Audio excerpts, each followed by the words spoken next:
I'm alive! Live like the blood of a something. I don't know. Welcome to the Crafty Boys, where we drink beer and talk about garbage. So, hopefully, the beer isn't garbage, but everything we talk about is completely inane and totally useless. So there you go. Welcome. Thank you for coming. Looks like we already have 780,000 people watching. Nice. So there you go. Sweet. Alan is green. is green. Locke Perhaps is doing some it's color his shifting. it's his light. Yeah, he's currently in the Matrix. He'll be back later. He's jacked in. Fucking Matrix, seriously. First of all, Dave, what are you drinking, man? Because you're still off the beer. I'm the weird man out. shows Yes, just doing the peace green tea again. peace tea. To hell with peace. I hate the word.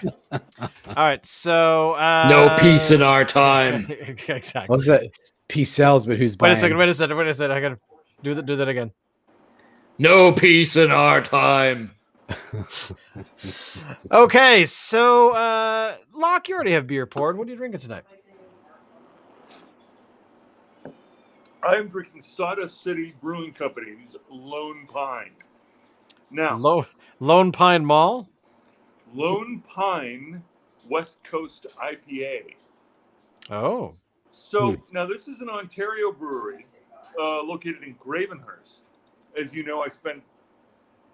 Did this just drop the fucking call? No. No, I'm All right, I'm yeah, just no, it's zoomed in on me. So I was, anyway, I freaked him out. yeah, so Sawdust City is located in Gravenhurst, Ontario. You approach the solitary windswept pine as it sits stoically upon a tiny perch of Canadian shield. Sorry, I thought we were talking West Coast IPA. Anyway, and you wonder to yourself, why does this beautiful tree stand alone? And then you step closer, in awe of its majestic splendor. A branch blows down and slaps you right across the face. Lone Nice. Pine IPA is an aggressively hopped and bursting with flavors, pine and citrus, loaded with mounds of hops and balanced with a blend of different malts. Like that truculent tree, each glass is like a pine bough across your face. Sam Corbeil, Brewmaster. Nice. Is it really like that? What is the art like on the can? Show us the art. All right. Okay. So this is. Let's get it right. Yeah, there we go. That's not so bad. Oh, Yeah, that's it's a pretty little cool, bit, actually. Yeah, it's nice. What Ted Turner, is that his name? The Group of Seven guy. Who did the Jack? Ted Turner. Oh, the Jack Pine painting. I don't remember. Yeah. Anyway, so this is an Ontario brewery taking their best shot at doing a West Coast style IPA. And as you know, I've been getting thoroughly fed up with the hazy East Coast IPA. Okay. And so my preferred style, leans this way. That said, now where is this in relation to sort of to me, as I think to many of you, the definitive West Coast IPA, which really is Driftwood's Backtug. And let me tell you, this has admirable qualities. So Backtug, anybody that's had it knows instantaneously that this is the real deal. This is what a West Coast IPA is by a West Coast brewery done from back when that style was being defined. And what it is powerful hops and a stormy sort of back end that sort of, it's got that bitterness that's got a pubish feel. You can imagine yourself being surrounded by, people who actually drive tugboats, maybe the beachcombers, maybe the crew of the Rime of the Ancient Mariner. I don't know, something like that, right? This is not that drink. What this is, however, is a refinement on the style that I think is wholly appropriate for the purposes of hot summers in Gravenhurst. What this is refreshing. This is piney, hoppy. It's got a lot of the sort of the qualities that you like about your Fat Tug. It doesn't have that salty back end that sort of says that that it's got a swagger about it and it might have a knife in its belt.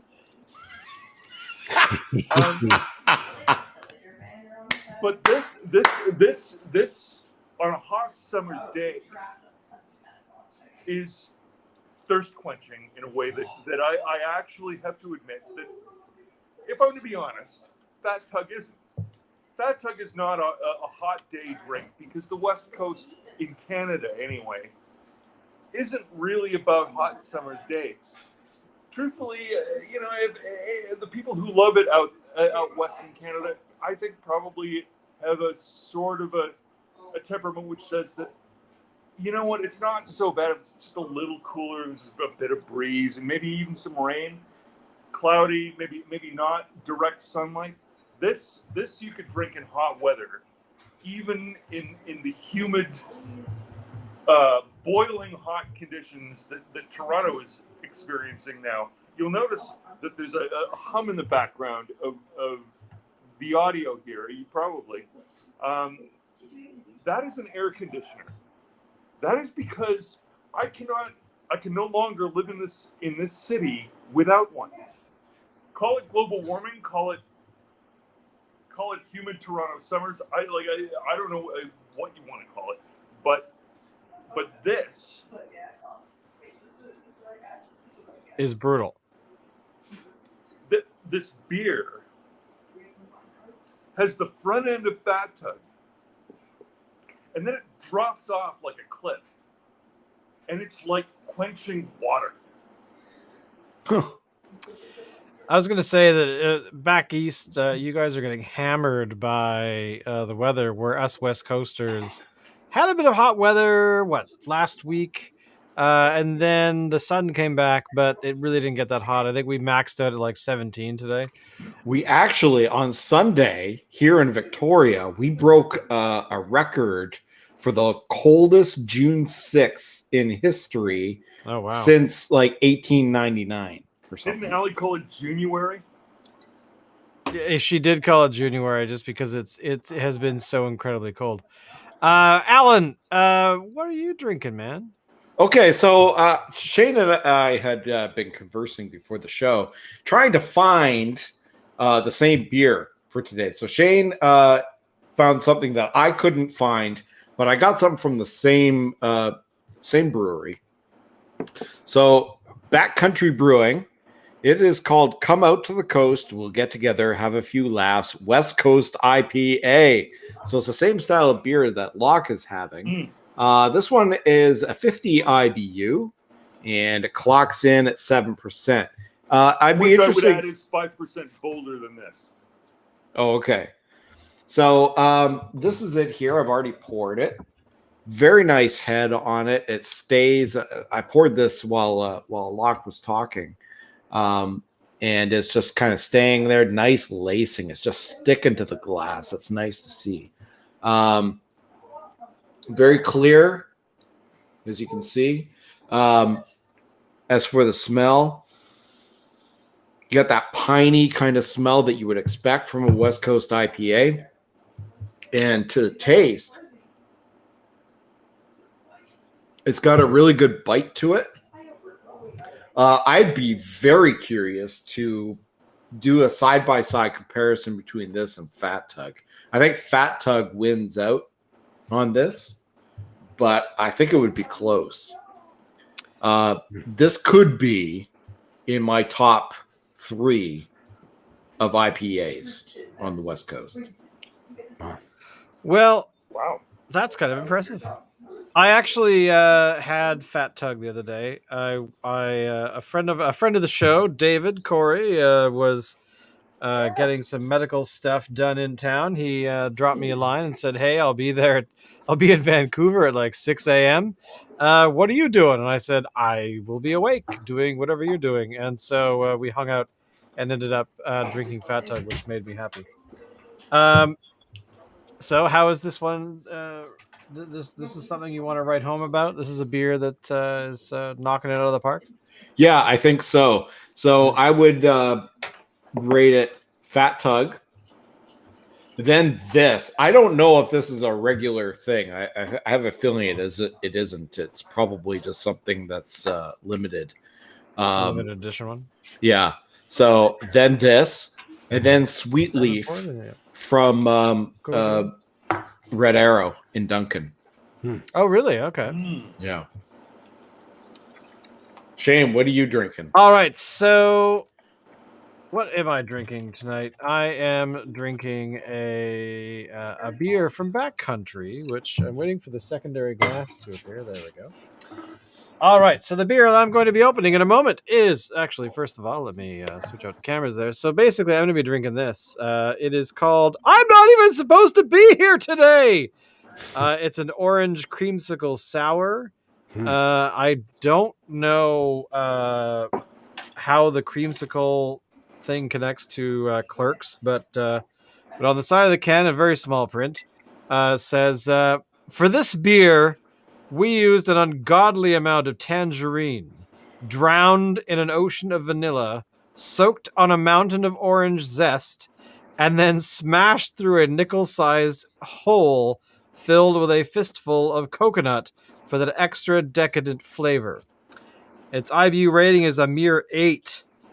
So let's pop this over. Very curious about this one. I've actually I'm seen curious this one too. That is a couple of crazy times. sounding drink. I hope it lives up to it. I'm not too sure about the Wow, coconut. it smells like smells like orange juice. Which The is, coconut kind of sounds a little bit There's a disappointing. bit of a syndrome of that lately, no? well, yeah, exactly. All right, here you go, orange creamsicle.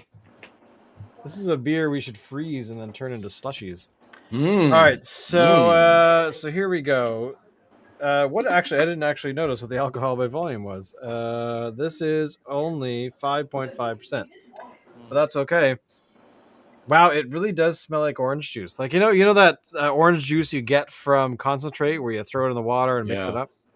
The question is, how It much almost does it tastes taste as like much a orange juice creamsicle? as fresh squeezed, eh? It's kind of like exactly, yeah. So here we go.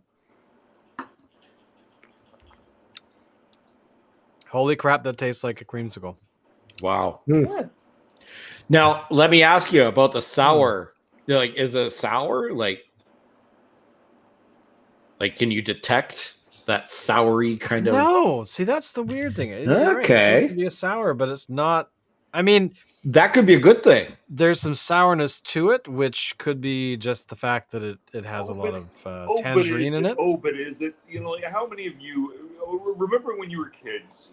And this is a totally a Gen X comment, but remember when you were kids and you could buy creamsicles? How many of you did? I did. Oh, I did. Really? I used to get creamsicles. I was consistently interested in one, well, maybe 2 frozen treats. One was the Freezy, the other was the Canadian Mint. Okay. What's that? You never had a Canadian Mint? I never heard of it. I was gonna say I have, but go ahead and tell him. Yeah, so it's chocolate and mint. So like chocolate coating on mint ice cream surrounding a chocolate center. Ooh. That would be a good basis for a beer.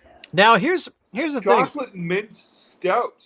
Oh dear, why has not that happened? Jesus, we need one. We need to make that. We need to make that. I mean, I only would get those particular creamsicles or the Canadian Mint one from the neighborhood creamsicle. The neighborhood creamsicle.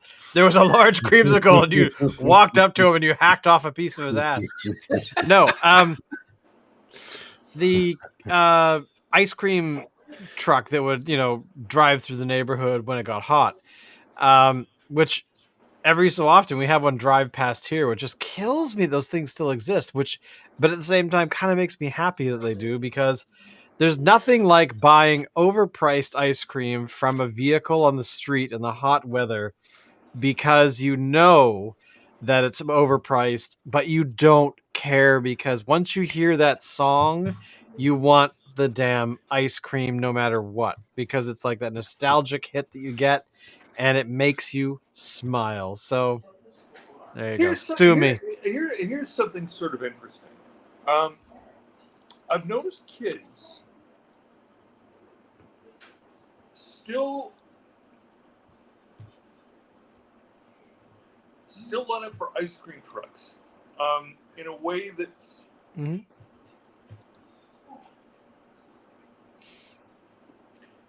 it's interesting watching their faces while they're lining up, because it's like they're still working out the process of, okay, this whole queuing for stuff thing, I don't know. Yeah. Why can't I buy ice cream from Amazon? Like, is this really going to work, or am I just wasting my time? They're suspicious, right? Maybe. Now, okay. Now here's the thing. So I've coached Little League baseball for years, and those kids, they always, at the end of every game in practice, they line up at the concession to get their freezy or whatever it is that they're going to get. And these kids, they're well aware of the whole idea of queuing up. Yeah. You know, I got to say, I still have fond memories of queuing up at that particular concession stand at LIIIVE Park. That you would get either Big League Chew, you would get Freezies, or you would get what was the hamburger with the hot dog on it? Was it called like the Grand Slam or the? The one with it was a hamburger with a hot dog on it. That was the combo. The combo, yeah. So because you always got because it was it was just a hamburger with they cut the hot which dog they down still the middle make, by the way. Do they still? Yeah. Actually, that's a nostalgia trip again. I mean, there is no concession right now, but no, I was going to say that the problem with right now is I think that you can get nostalgic about the weirdest things. Like, I remember going to the public bathroom and never actually. Here's something about ice cream trucks that I think will also be valuable going forward.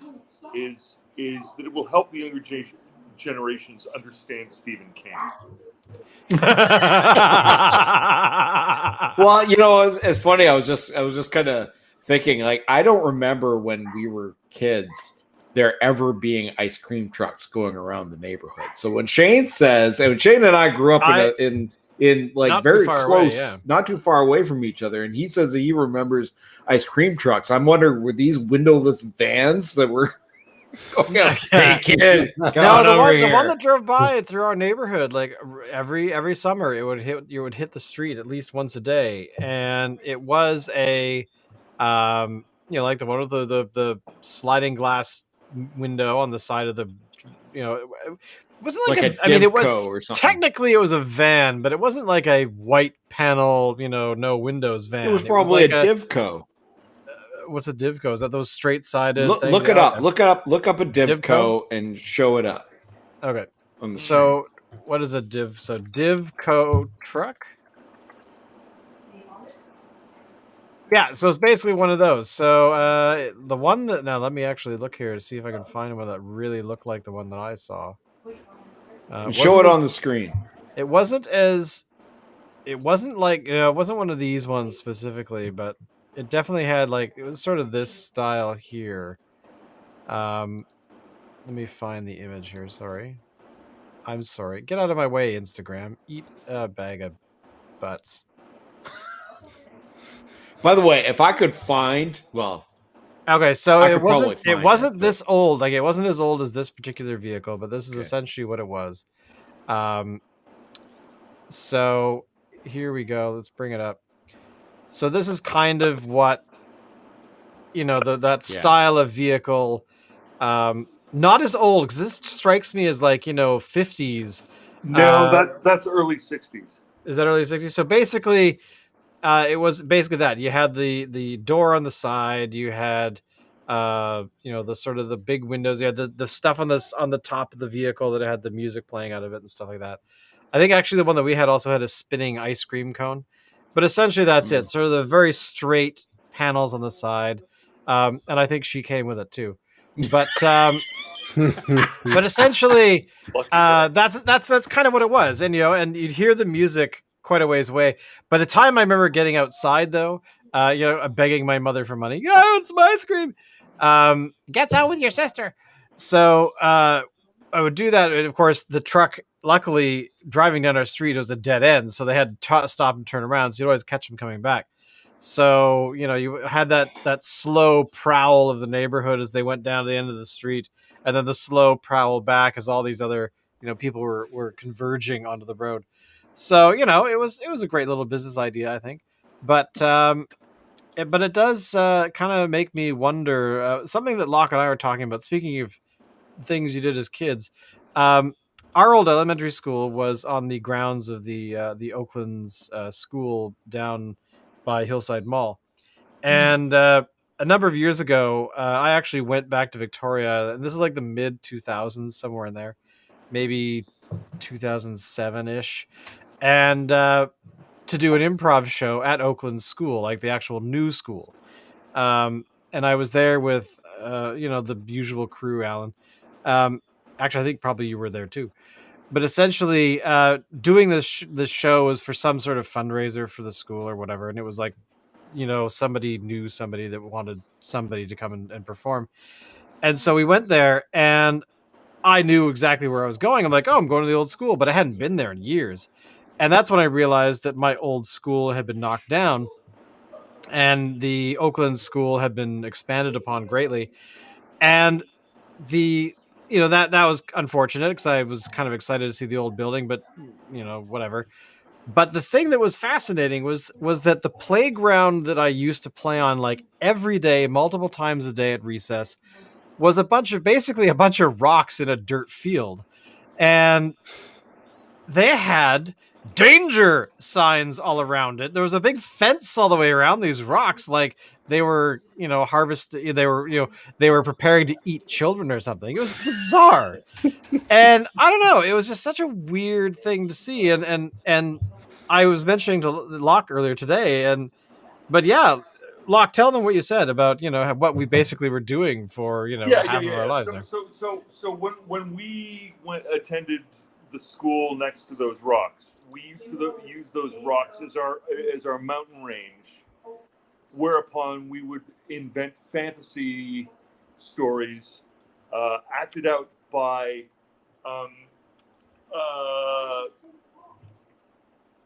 1 maybe 2 inch sized lead figurines of adventurers and monsters. I am not made of lead. And so considering that we grew up in a period where it was normal for little kids to play with potentially chewable, potentially swallowable figurines made out of lead. And you know what? Actually, I don't think we turned out wrong. When I look at the Gen Xers and I look at the Millennials, I don't think we're on the wrong side of the edge of where helicopter parents took over and everything became crazy.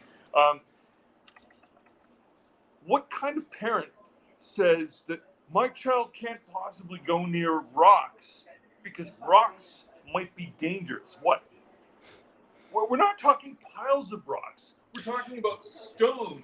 So let's be clear about something here. No parent is saying that. It's insurance companies who are saying that. That's an excellent point. Thank you, Alan. Yeah.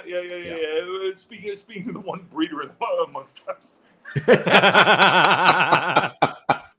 Well, I remember a long time ago, maybe not that long ago, But there was a book that was making the rounds for people that had kids and trying to sort of defeat this antiseptic world.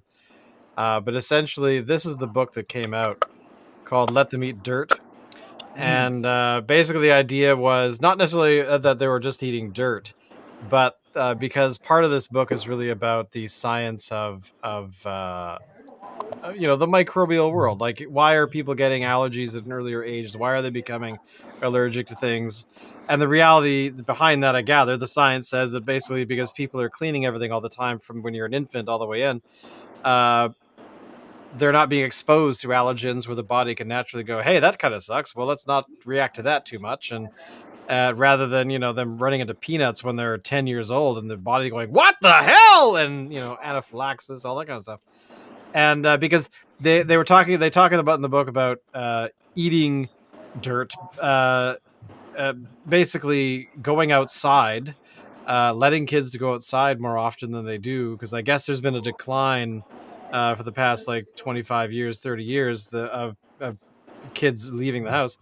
And let them play with glass, let them cut themselves, like do these kinds of things that that once they cut themselves, they'll either do one of two things. They'll be more careful or they'll never play with broken glass again. These kinds of things, like, when they're young and, no, I'm not talking about like infants playing with glass, like stabbing themselves in the face or something, but these kinds of things that kids can get exposed to earlier on, so that they're not so that their bodies are able to kind of figure out what the world is all about. And I mean, you look at Dave and he's like allergic to everything, and he can't drink beer half the time because his body just can't handle the fact there's beer in the glass.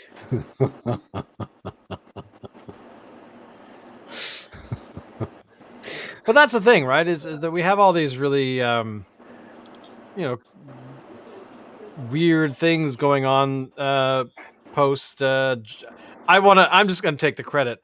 Post Gen X. Congratulations, boys. Xers forever. And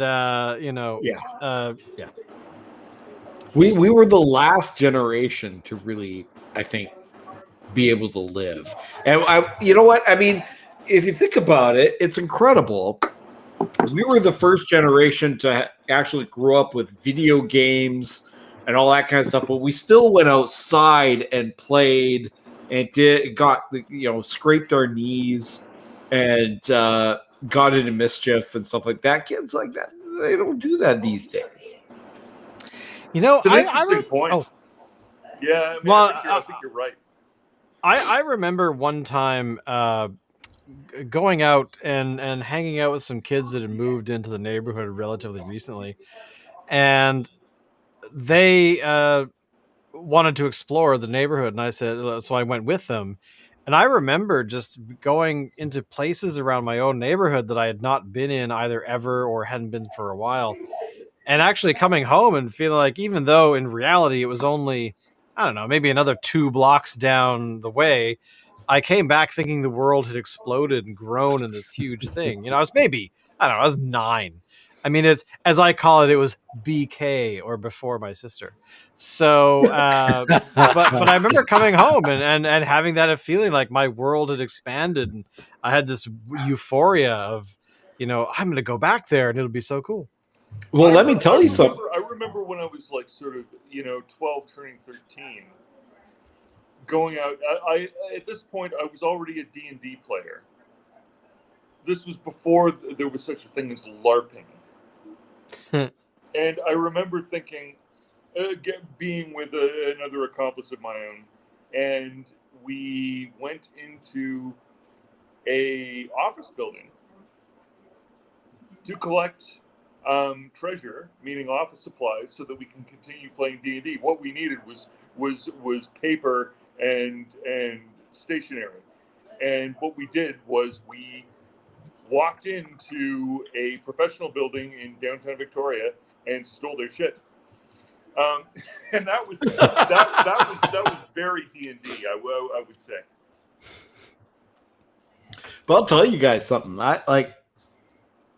So I grew up in, as Shane knows, in a pretty, relaxed area. And I actually now live in the house that I grew up in. I got my own family here. And one thing I used to do, there used to be there still is, a 7-Eleven that's up the street and down the corner. And I used to walk up there, ride my bike up there when I was like 12, 13 years old. Would I let my 12, 13-year-old, take that same route up to that 7-Eleven now? Hell no, I would not. And I don't.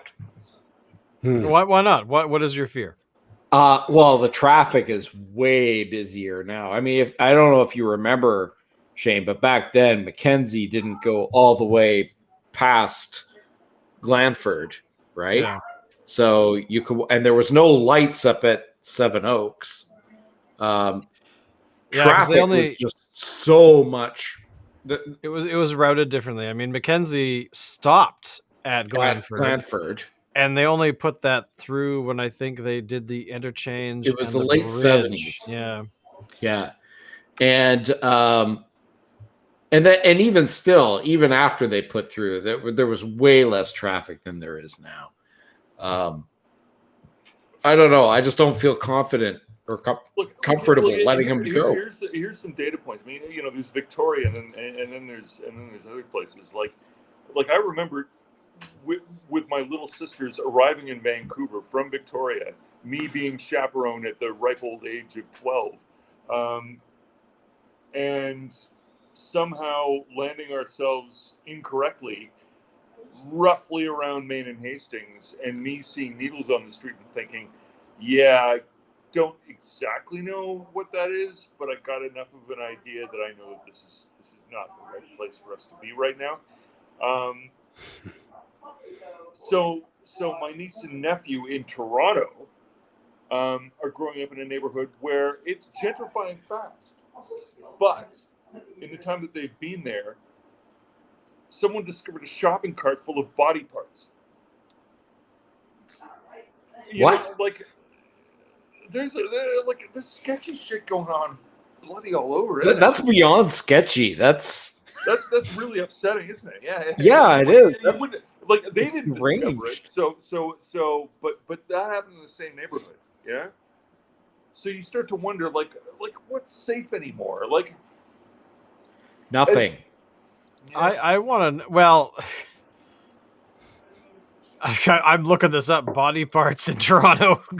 In a shopping cart. Yeah, but you won't get one result for that, because this is more standard than you might think. So my parents. Yeah, no, I haven't found anything really, nothing significant. Who was going through? He something had happened to him. I don't know if he had a stroke or what. He was out jogging. He was found lying on the ground. He'd evidently hit his head. He needed brain surgery. The brain surgeon, which was the best in the city at the time, completed the brain surgery. But in order to do so, they had to remove a section of the skull in order to perform the surgery. In order to replace the skull, he was supposed to perform that procedure. He was unable to because he was arrested, because he had been arrested for and was later found guilty for dismembering his spouse or partner or whatever, and chopping her up into pieces and putting her in a suitcase and leaving her under a bridge. What? Yeah, which makes you think. I mean, first of all, he's in the middle of. He must have done a very professional job. But second of all, so this guy's in the middle of surgery, like brain surgery. No. Like the first procedure was done, but following the procedure's success, because you don't want to replace the skull piece that was removed in order to do the surgery until you confirmed that it was successful. And evidently he was good enough at his job that he was successful at the surgery. And he is now fine. But was unable to complete the final procedure of replacing the piece of bone that protects the brain from the elements and all of the rest, because he was arrested for chopping up his woman and leaving her in a suitcase under a bridge. Oh. Do you ever think So every it's once difficult, in a while? even in the first world, call those first world problems. Yes, they are, but oh dear, Well- oh dear. Well, I mean, the thing is that once in a while I always feel that information is a good thing, but there are days where it's like, do we have access to far too much information? Because there's two things. We learn about the weirdest stuff, like the weirdest sex kinks or the gruesomest murders or the most bizarre, and then every once in a while you just kind of want to go, I really liked it when I was 10. D&D was probably the most important thing at the time. Remember the religious groups back then used to think that was Satanism. Oh, of course, yeah. You had to get through It's why I played, because I wanted to be a Satanist. Leaving her suitcase under a bridge, that was Satanism. Playing D&D. Whoever watched Mazes and Monsters. Oh yeah, Oh, Mazes and Monsters. Yeah, remember that? That was the worst that was representation of mental early- illness ever. It was ridiculous. Who was the actor? That was Tom Hanks. Tom Hanks. Was that early Tom Hanks? Tom Hanks. Yes, Yeah, it it was was. Tom Hanks. Oh, I remember Whatever watching happened to it. him? Tom Hanks? Is that on YouTube? Can you get Mazes and Monsters on YouTube? You know what? I will find out. Hang on, let me go look. Yeah. I bet you can. I'm assuming we all here know what Mazes and Monsters was. I don't, but So basically what Mazes and Monsters was, here we go. 1982 TV film called Mazes and Monsters. Now, essentially what it is, to summarize the entire plot of Mazes and Monsters, these people that played D&D, which had a bunch of those early 80s stars you'd recognize in it, with the exception, Tom Hanks was sort of on his rise. I think Bosom Buddies was around the same time. But essentially what it is they decide they wanted to play D&D in the real world. So they decided to become LARPers, which I don't think had a name at the time. There wasn't a name back then, no. And there was a local mine, like a closed gold mine or whatever the heck. It was a mine. It had tunnels. Everything was fine. And so basically he wanted to, DM a game with the people playing in this mine. And so he set up, little traps here and there of skeletons falling from the ceiling, fake skeletons falling from the ceiling and stuff. And but as time goes on, the Tom Hanks character is sort of at the very beginning and delving directly into schizophrenia, which I don't know if in the film they actually call it schizophrenia. I don't remember, but essentially he started to hear and see things, and he was, becoming infatuated with this whole thing because it was far too real for him, and everyone else was basically not. Overall, I remember reading about it years later, and the depiction of mental illness and especially around those kinds of things was done in a very superficial way, because the production people were actually individuals who were against Dungeons and Dragons. That they actually were actively trying to create something that had some hysteria attached to it that would scare people away from playing D&D. That of course I'm extrapolating on a lot of other historical context, but essentially if you search for Mazes and Monsters, there it is on the TV Fanatic TV channel on YouTube. You can watch the full film of Mazes and Monsters. Fill your boots. Saw it once back then. Don't care to see it again. But No, but there you go. no. That's the kind of thing that I mean, marijuana is back then was equally scary. Today you can smoke a doobie and fucking watch that shit. I did watch a well, actually, I remember. Speaking of this, I'm not even supposed to be here today. Beer, which by the way, thumbs up if you want to drink a creamsicle. They managed to do it. But overall, what I was going to say is that I did watch a little while ago a review of the 1950 whatever the heck film for Reefer Madness, Yep. and I followed that up with an interview with Kevin Smith where he's talking about how when he's raising his daughter, who's now I think in her mid-20s or so, that they used to watch Dora the Explorer. And he got really bored of watching Dora the Explorer with his daughter, but it was around the same time that he decided to quit smoking tobacco and started smoking weed. And he said that the day that he realized that Dora the Explorer was the best program on television for kids was when he was watching it, and he's like, fucking Dora, there's some other character that shows up and you have to scream that the bad guy is behind her or something. Anyway, he said he got high and started watching it with his daughter, and he got far more involved. He's like, this is the best thing I've ever seen. So, it made him feel like not so adult, and that he could actually get down to the, mental, level of the enjoyment, at least, of a kid watching the show. So, but back to Reefer Madness. If you've ever wanted to see a propaganda film, that's one to watch. If you haven't seen it, Dave, I'm looking at you. I don't know why, but I suspect you haven't seen it somehow. Jazz cigarettes. Yeah, I have not.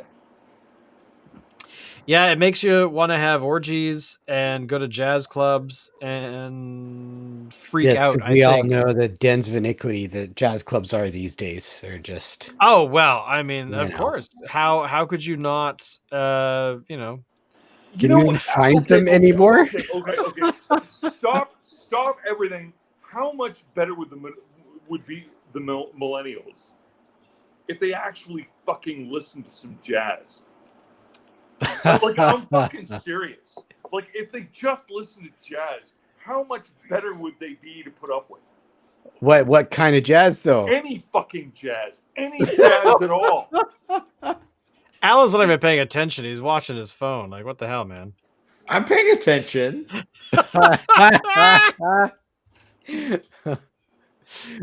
Sorry, just the way that the images are set up. There's Locke, who's very animated, and there's Alan, who's like right below him. So okay. Just let me fix it. I'll move Dave over. Phone,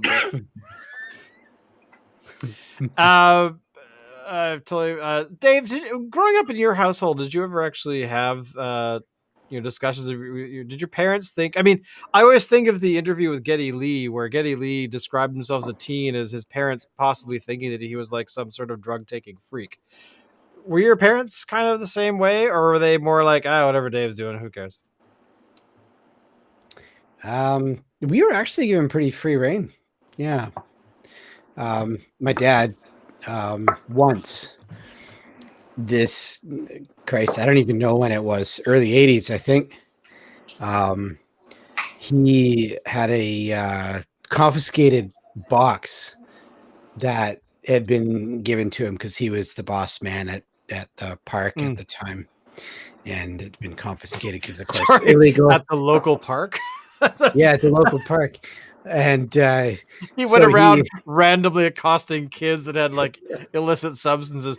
Hey, I'm the park police. Yeah, put your stuff in this box.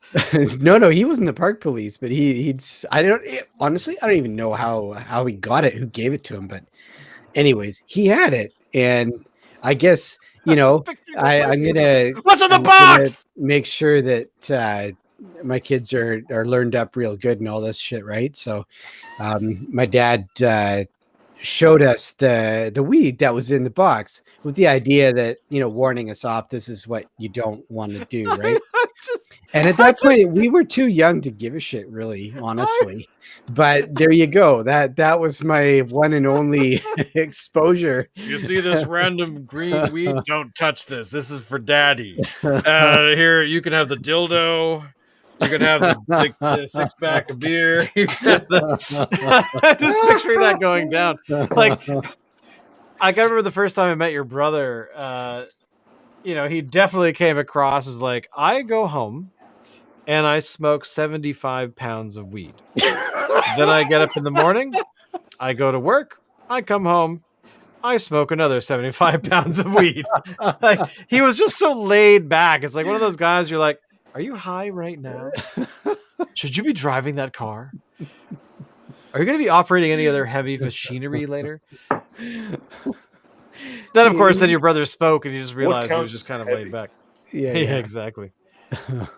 I have a shopping cart full of body parts. It's pretty heavy when I push it around. But I mean, there's all those kinds of things. But I never got the drug talk from my parents. I think they knew right away that I was not a candidate for drug use.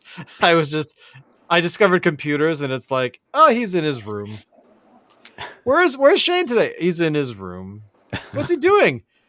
It's computer. I remember my dad getting really angry one day just because I forgot I was supposed to like mowed the lawn or something, and I was on my BBS or whatever. And he comes in, he's like, "You should be mowing the lawn. I gotta turn this thing off." And then it felt like 10 minutes trying to figure out where the off was on the computer. He was like, he had no idea, and then he gave up and he left. Oh, that's awesome. Yeah, I'll never forget that day. That was hilarious. Those are the days. Running a BBS was probably one of the better experiences, I think, for Oh, totally. nerd children in the 80s. Oh my God! So Alan, you used to be Father Time.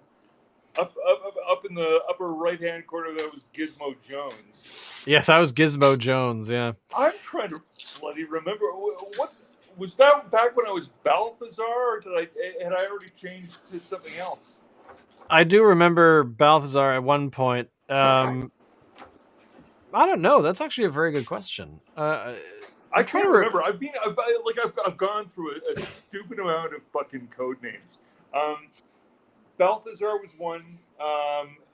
My gamer name is still Crown Royal because when I'm winning, Crown Royal. When I'm losing, I'm Crown Royal. And it's basically a joke about all the guys who show up as Jack Daniels or a proper name like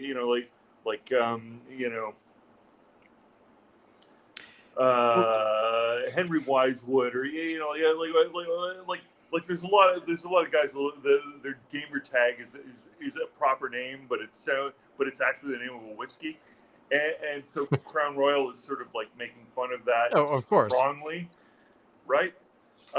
Anyway, like I remember the first time I had to come up with I had a modem for like half a minute. And I had plugged it in, turned it on, and it was actually a card that was in my computer. And I connected to the first BBS I ever connected to, which I think was the Transformers BBS. Because it was the only one I had a phone number to, because I had to get the phone numbers from the Radio Shack that we got the computer from, because they had printed out like all these phone numbers in Victoria you could call for people running BBSs. And so it was like the first on the list. So I called it. And it asked me to create a handle. And I'm like,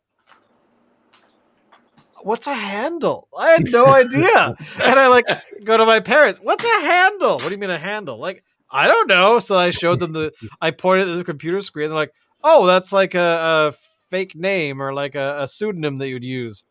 Then, of course, I'd ask them, what's a pseudonym? So, but yeah, basically, I had to come up with one. And so I wrestled with that one for what probably was like 9 hours, it felt like. But I basically just thought, I like Gizmo from Predator. Gizmo from the Predator movies. Yeah, Predator movie. You remember that was the Predator's name. After dark, he turns.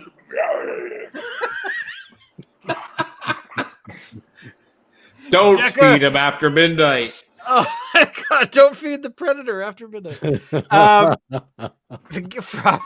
Gremlins, and then of course Indiana Jones. So I just kind of jammed them together, and then that was how it started. From Predator, but anyway, that is an art piece I want to see done. Gizmo as Predator. Oh God, I ain't got time to throw snowballs or something. But anyway, did you have any nicknames growing up? Whether you created them yourself or not, there, Dave? Yeah, although it wasn't until junior high that I got any kind of nickname at all. And this one guy was coming up with a few names, and one was Celtic. Or Kelp, Kind of fitting. of course. Those are really the only ones I can think of. I don't know. Maybe I'm just too weird to have like a nickname. No, you're not But too weird. there you go. It's you kind of have to have this level of cool, above a certain percentage in order to have proper nicknames. Anyways, that was what I had, and that was only like 2 or 3 people that used it really. But, I can't say the one that I used for you, Dave. Okay, no. We're not done No, you yet. can't. Have you ever signed into a hotel room or some other fucking location or done anything online where you used an intentionally false name that you have reused later? Yeah, I've come up with the odd, No, not really. Yes, and that's Yeah. what we're asking you to spill the beans about. And I think we're. Is So, Dave. Is there some reluctancy? So, Dave, let's hear what you have to say. No, you were asking. Dave. Do Shane was asking about old, As opposed to old current names, not now. Oh, I see. and So just- you're still using the same. Well, I gave. No, that's fair. That's fair. Well, okay, so Understand, this one I'm using here, I've used for a while now. Sirloin of beef is one of my favorites of all time. I've used that for a long time, because I think it's quite funny. It's it's about the grade 2 level humor, but hey, there you go. What else? I felt bad I didn't have a name in there, so there we go. Gargamel. This I love Gargamel. I might use that. That's good. Next time I sign into a hotel room.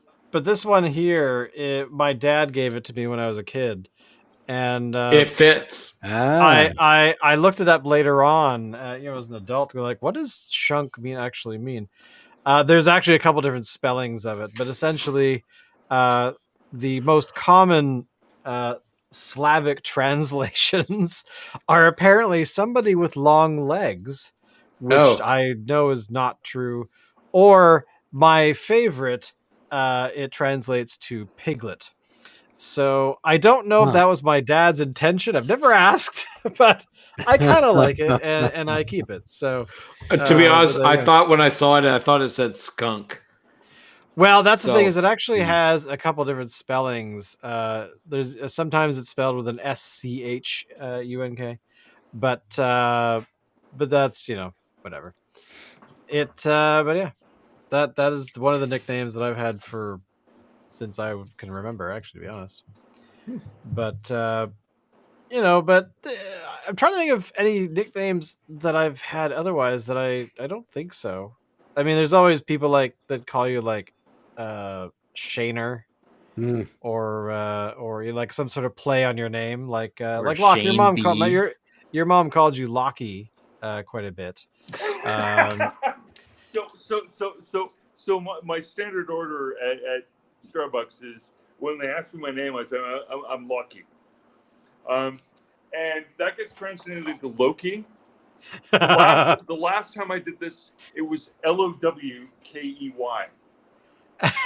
Nice. Nice. But Loki, trickster god. Yeah, I mean, like, but I as you well know, I got called Loki very often when I was a kid, and so I don't see any legitimacy about continuing to use the name. But the fact that I use it is also tricksterish and consistent with the name. It's very true. Speaking of Loki, the latest Marvel television program started today. Yeah, I like me in superhero comics. But that said, because of Ragnarok, I will probably watch it because if there's any riffs that they're borrowing from, Mr. New Zealand. Titi Waititi or whatever his name is. Yeah. I mean, his shit is fucking phenomenal. I love his work, and so I will take a look just to see if there's some element of what we do in the dark, or yeah, what we do in the shadows. I think something like that. Shadows, what we do in shadows. I did watch the first episode today. It was actually quite good. Was it that style of Ragnarok of what TV? It actually is sort of. More. Yeah, I mean, like the Thor film. Like, are they learning from his work? Because frankly, oh yeah. Well, I don't expect them to emulate it perfectly, but if at least they're paying attention. Well, essentially, the whole premise is that at the end or partway through one of the, or I think it was the second Infinity War film, Endgame, the character of Loki is able to escape and whatnot. So that's where the show picks up from, like right as soon as he comes out of the other side. I'm not going to watch any of those films because that's too much. That's too much. Yeah. For long story short, the character in the main timeline is killed. The Loki character dies. Spoilers for anyone who hasn't seen it, but in this TV show, they don't care. No. It's actually established that to solve the problem of what had happened with the big bad villain, they had to go back in time and correct some things and try and solve the problem that way. So they go back to one of the previous. To explain that they didn't care. Oh yes, they didn't. Yeah, exactly. So and they go into great long-winded depth about how it actually works. With the incredible lines spoken by Paul Rudd. What do you mean? Quantum Leap is bullshit? Back to the Future is bullshit? So there you go. That's because that's not how time travel works. But anyway, long story short, overall, thumbs up. If you haven't seen it, go check it out. Let's now talk about hardcore pornography. All right. Ellen, go. Yeah, Ellen, do it. Okay. So how fucked up is it that there's increasing market share in pornography that is ultimately pictures of people reacting to pornography? Sorry, wait, but back up. What? No. Like a YouTube React the whole channel? reaction video thing has made it to porn. Yeah. What? How do I know this? Oh, I don't. I'm reacting to it now. Oh, look at my reaction. You know, I gotta say that what a weird reaction video that would be. I mean, that to me is like a bunch of people going, or she's faking it. The poses that you're adopting there, that is right for a sex club. but not right for Not right for porn. Okay. Millennial-friendly Good point, YouTube good point. version of that, which is what porn really needs, which is a bunch of people watching porn and going,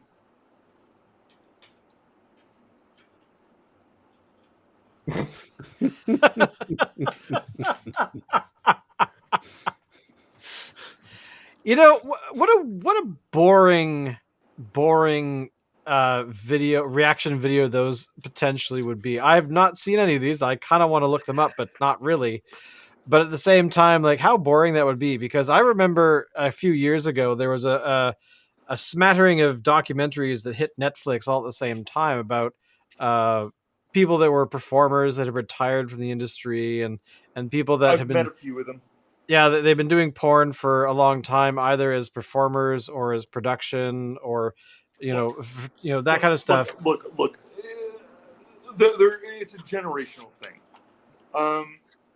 I think that any Sprinkle, Nina Hartley, and Ron Jeremy all are legitimate and have their hearts in the right place, and forget whether or not they're porn stars.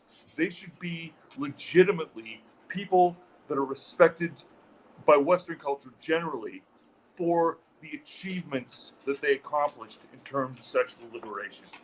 I gotta say, really emphasize that. Now, I remember renting from one of the last video stores in the area. This is before streaming became a thing.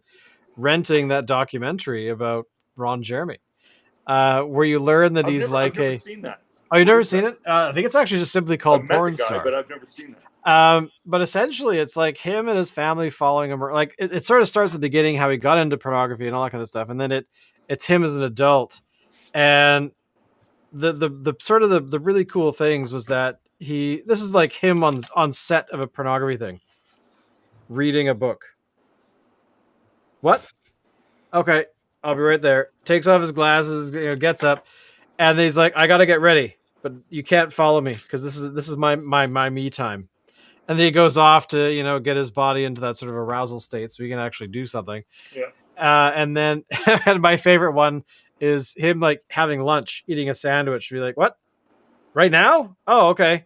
Sticks a sandwich in his pocket, goes and performs with the shirt on. But my favorite part about him is that he, aside from him like going off and doing a master's degree and all this kind of stuff, was how his family basically unanimously have said, well, in the 80s we were concerned that he might pick up a disease and all that kind of stuff, but he never did. He was very careful, and then they tested people a lot. As soon as HIV became a thing, they really were heavy into not having performers get infected with it.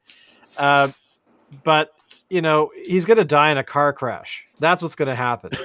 And it's like, what? Just out of left field. You're like, really? And then they start talking about, like, they flip to like different family members going, oh yeah, no, car crash. Yeah, totally. Hung out with DiCaprio. So well, no. The reason they all said unanimously that he died in a car accident is because Ron Jeremy is a driving narcoleptic. When he drives cars, he gets tired and falls asleep while driving his vehicle. Oh. And so the camera guy is like with him in the passenger seat filming him. And while Jeremy's driving along, the LA highways, he's taking off his clothes because he starts scratching himself to keep himself awake.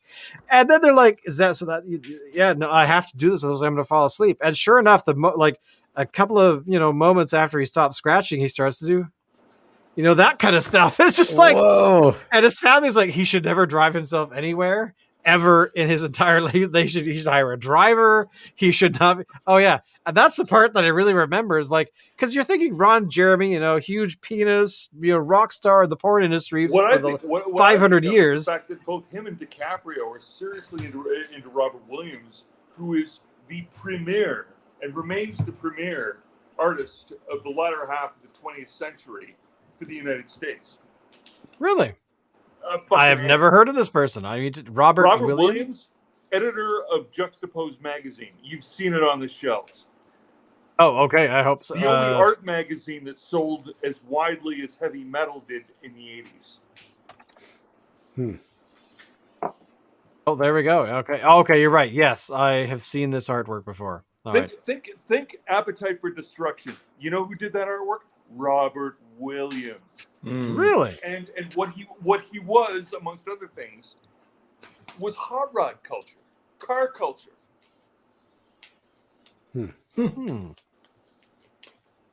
Well, I feel that anyone who was a documentary about his life called Mr. Bitchin. Which is like the reason I had a conversation with Ron Jeremy was ultimately because I knew about Robert Williams. And I suspect that's probably true of DiCaprio as well. Right. Well, I feel like I have some learning to do. Like, what the hell? Robert Williams is fucking amazing. He is. If you take Jackson Pollock and Norman Rockwell, put them in a blender, and give them the fire of That'd be a messy blender.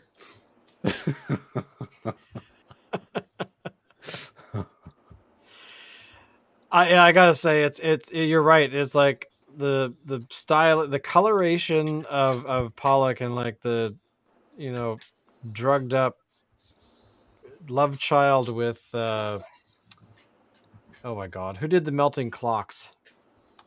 Oh, Dali? Dali, yeah. That's what I'm looking for. He has the finish, the poise, the professionalism of Dali.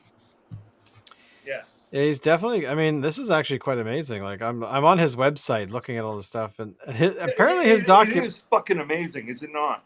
It is astounding work. Like, this is, if I were to be an artist, I think I'd want to be like this guy. Like, you know, this is this kind of stuff I want to create. And I guess he also does sculpture too. According to his website, he actually is into like physical sculpture. Yeah, that's pretty fucking messed up stuff too. Holy cow.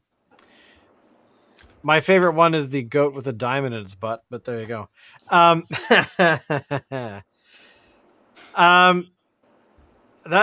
would lead me into a long conversation about Banksy and the value of art and all these kinds of things. But we've been streaming for more than an hour, boys. That's another night. Yeah. Yes, exactly. So thank you all for watching. There's been 60,000 people at the peak tonight. Thank you for coming by. Ripping fucking good, yeah. Exactly. So hopefully you will follow us on all the social media stuff, or come back next week and watch our inane babblings while we drink beer. And also drink beer with us. If you are drinking beer, tell us what you're drinking, because it's Wednesday night. That's when you should be drinking beer during the week.